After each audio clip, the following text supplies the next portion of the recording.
To the average British family in the 1960s and 70s, the seaside wasn't just a holiday, it was a sacred ritual.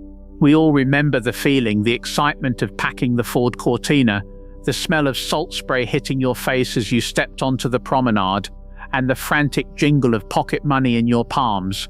It was a world of pure innocent nostalgia, or at least that's what we thought. But here is the shocking truth. If you don't stay with me until the very end of this video, you will never truly understand how the happiest days of your childhood were actually the most profitable days for someone else. You see, while we were building sandcastles and laughing at the pier, we were actually being milked by a group of master manipulators.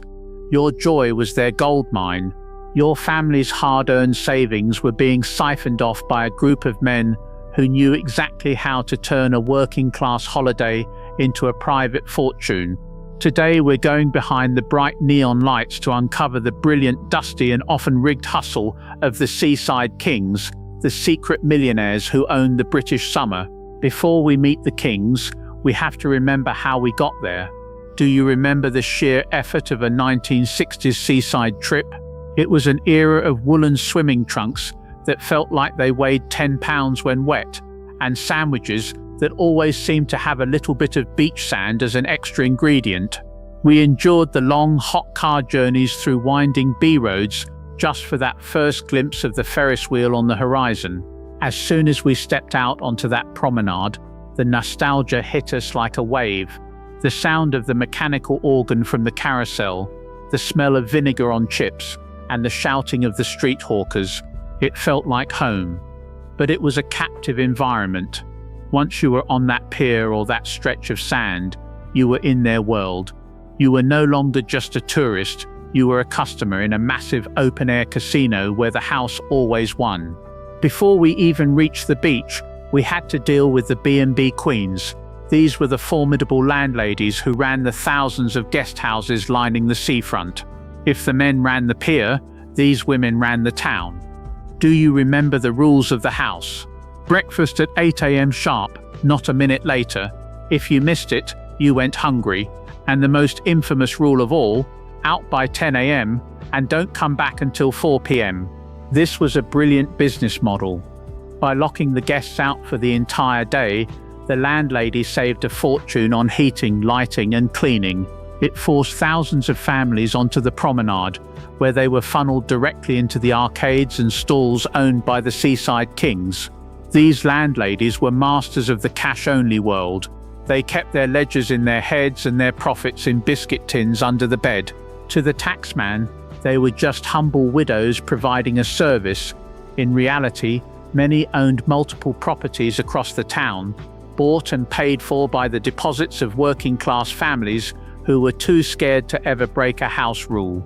The absolute heart of this empire was the amusement arcade, a palace of noise and flashing lights that felt like a treasure chest to a 10-year-old. This was the domain of the arcade king. He was a man who understood the gravity of greed. His most famous tool was, of course, the penny pusher. We've all stood there for hours, haven't we, mesmerized by those sliding metal trays, watching a mountain of silver coins teetering on the very edge. It looked so easy, just one more coin, and the whole lot would tumble into your hands. But here is the secret the arcade king never told you. These machines weren't built for luck, they were masterpieces of engineered disappointment. While you were focused on the front edge, the arcade king had hidden side chutes inside. When your coin pushed the pile, a huge percentage of those coins wouldn't go forward, they would fall off the sides into the landlord's internal bucket. Others had a tiny, invisible lip at the edge, making the coins pile up vertically like a wall instead of falling off. By the end of a bank holiday, the arcade king didn't count his money, he weighed it in tons. We are talking about heavy wooden drawers overflowing with copper and silver. This was pure, untraceable, tax-free cash. Every Monday morning, while we were heading home with empty pockets, the arcade king was in his back office, scooping thousands of pounds into heavy canvas bags. He was a self-made millionaire, built on the one more go mentality of a nation. But if you think the arcade king was clever, wait until you hear about the sugar barons. They managed to become millionaires by selling you something that was 99% air. Let's look at the sweet side of the scam. Step outside the arcade and you'd find the sugar barons. These men were the alchemists of the pier. They understood a fundamental truth: a child with a shilling is a child who wants sugar. Their greatest masterpiece: candy floss. Think about the economics for a second. 1 tablespoon of granulated sugar and a drop of pink food coloring. In the hands of a skilled operator, that tiny bit of sugar was spun into a giant fluffy cloud. You weren't buying food, you were buying a feeling. The profit margins were astronomical, often over 1,000%. To the sugar baron, every dry, breezy day was a gold mine. They would stand there in the heat, their lungs full of sugar dust, spinning stick after stick. It was a relentless, high-speed, cash-in-hand business with almost zero overheads. Then there was the Seaside Rock. Every town had its own factory, producing miles of minty candy, with the town's name magically stamped through the middle. It was the ultimate guilt trip souvenir. You couldn't go home without a stick for the neighbors. These factories used the cheapest ingredients possible to create a product that could sit on a shelf for a year. The sugar barons knew that as long as children had a sweet tooth and parents had a sense of tradition, their fortune was secure. They turned the simplest ingredients on earth into a secret empire. Before we move on to the men who literally owned the sand, I want to ask you a favor. If you can still remember the specific taste of that seaside rock or the smell of the candy floss machine, hit that like button. It helps us keep these British memories alive for the next generation. Now, back to the kings. Perhaps the most powerful characters of all were the beach bosses. While the arcade king owned the machines, the beach boss owned the very sand you stood on. Through decades-old family agreements and concessions, they held a monopoly on the most essential seaside items, the deck chair and the windbreak. Do you remember those striped canvas chairs? Every morning at 6 a.m., an army of young lads, the collectors, would set out thousands of them in perfect military rows. By noon, the beach was a sea of canvas.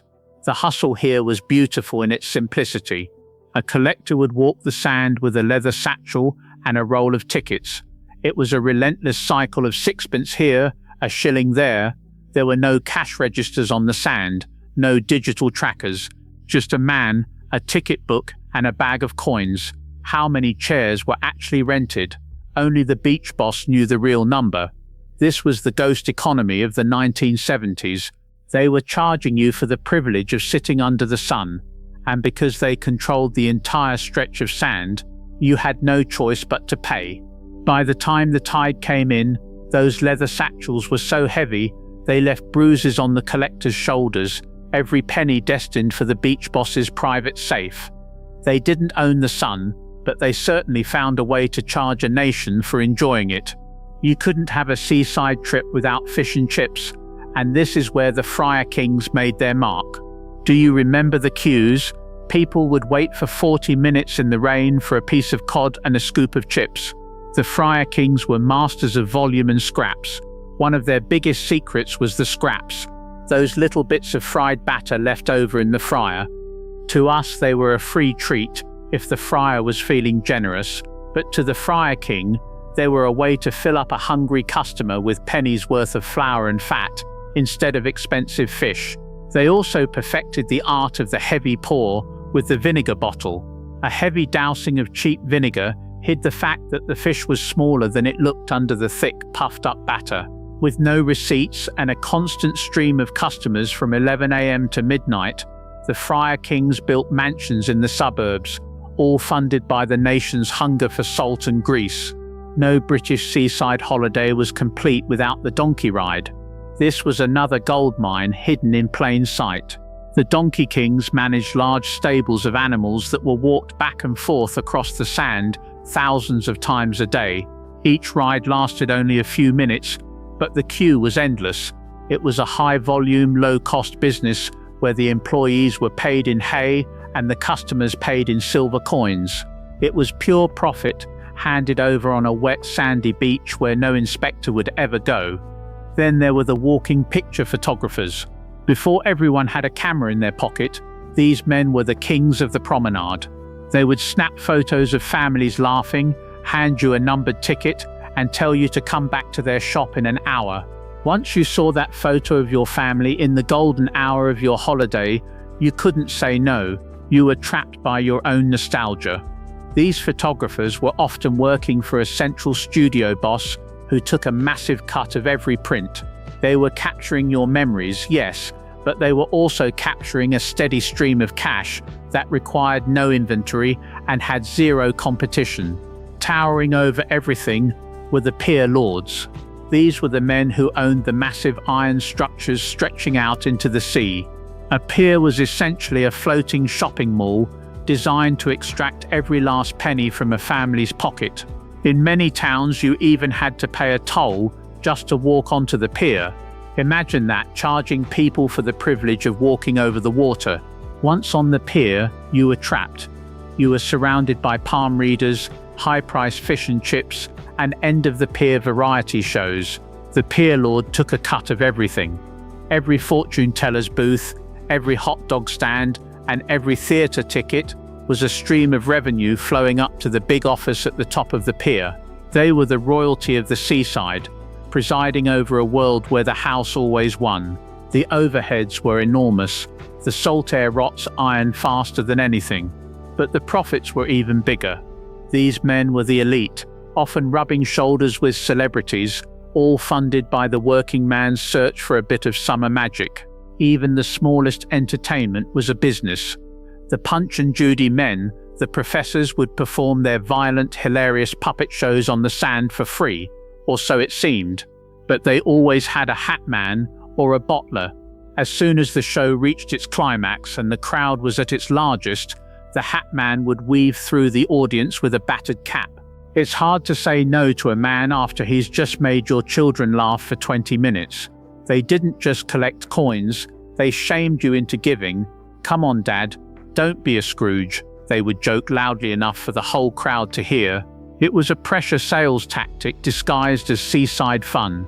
These performers would often clear more in tips in a single afternoon than a factory worker earned in a week. All of it cash, all of it off the books, and all of it gone by the time the tide came in.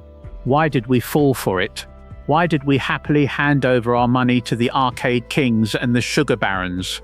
It's because the British seaside was a closed loop. Once you were there, you were in a different psychological state.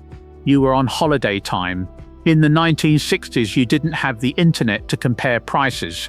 You didn't have easy transport to go elsewhere. You were there for 2 weeks, and you were determined to have fun at any cost. The Seaside Kings knew this.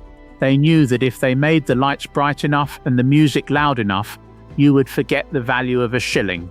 They weren't just selling services, they were selling an escape from the grey, industrial reality of 1960s Britain.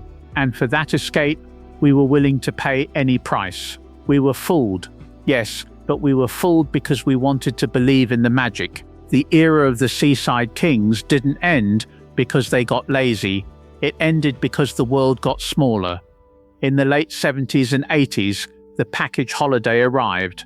Suddenly, for the price of a week in a rainy Blackpool guest house, you could fly to Spain and get guaranteed sunshine. The crowds on the British sand began to thin. Today, when you walk past a boarded-up arcade or a rusting pier, you're looking at the graveyard of a vanished empire. These men weren't villains. They were the ultimate hustlers of their time. They gave us the bright lights, the sticky treats, and the games we loved to play, even when we knew we'd lose. They took our money, but in exchange, they gave us the greatest summers of our lives. As you look back on your childhood now, do you feel cheated? Or was that shilling you lost in the penny pusher a fair price for the excitement you felt? The Seaside Kings may have built their mansions on our spare change, but they also built the backdrop for our most cherished memories. Before you go, I want to hear from you. Who was the character at your local seaside? Was it a grumpy deck chair collector or a flamboyant arcade owner? Share your stories in the comments below. Let's build an archive of these vanished days together. And if you want to uncover more of the secret history that built modern Britain, Make sure you hit that subscribe button and join our community here at Yesterday UK. Take care of yourselves, remember the good times, and I'll see you in the next one.